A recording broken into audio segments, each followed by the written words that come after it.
জনগণের কাছে দেওয়া যে প্রতিশ্রুতি, যে ইশতেহার যারা ঘোষণা করেছিলেন মাননীয় প্রধানমন্ত্রী, তা আমরা অনেক অংশে আমরা সেটা বাস্তবায়ন করছি, দৃশ্যমান হচ্ছে। দলকে আগে সুসংগঠিত রাখতে হবে।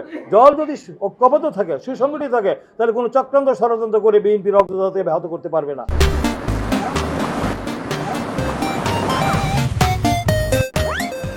তাই আমি মনে করি যে আমরা এখন জনগণের ভোটে নির্বাচিত ঐতিহাসিক ছাত্র গণঅভ্যুত্থানের মধ্য দিয়ে আমরা যে ত্রয়োদশ জাতীয় সংসদ নির্বাচনে 2/3 মেজরিটি সংখ্যাগরিষ্ঠ শাসন পেয়ে জনগণ আমাদের নির্বাচিত করে মহান জাতীয় সংসদে পাঠিয়েছে জনগণের পক্ষে কথা বলার জন্য।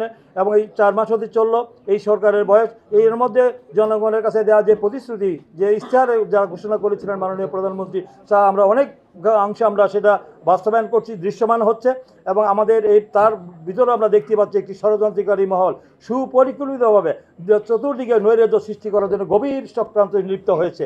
এটা অবশ্যই আমরা সাংগঠনিকভাবে, রাজনৈতিকভাবে যদি আমরা তৎপর না হই, সচেতন না থাকি, ঐক্যবদ্ধ না থাকি, তাহলে এই ষড়যন্ত্রকারীরা দেশে একটি অস্থিতিশীল পরিস্থিতি, রাজনৈতিক অস্থিতিশীল পরিস্থিতি সৃষ্টি করে গোলাবানিতে মাছ শিকার করার চেষ্টা করবে। তা আমরা সেই অপশক্তিগুলি কারা আমরা সবাই জানি।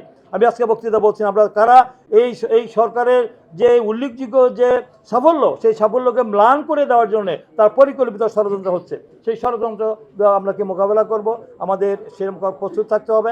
এবং জনগণের যে প্রতিষ্ঠা, আমরা কি পেলাম না, যেটা আমার একজন বক্তা বলছে, এটা সব বড় বিষয় না।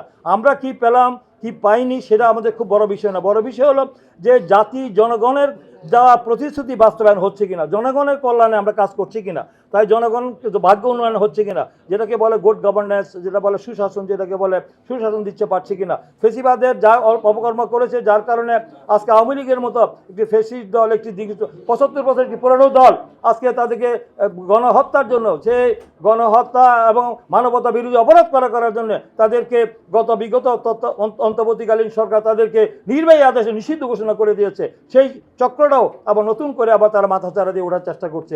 তাদেরকে আমরা রাজনৈতিকভাবে জনগণকে নিয়ে প্রতিহত করব।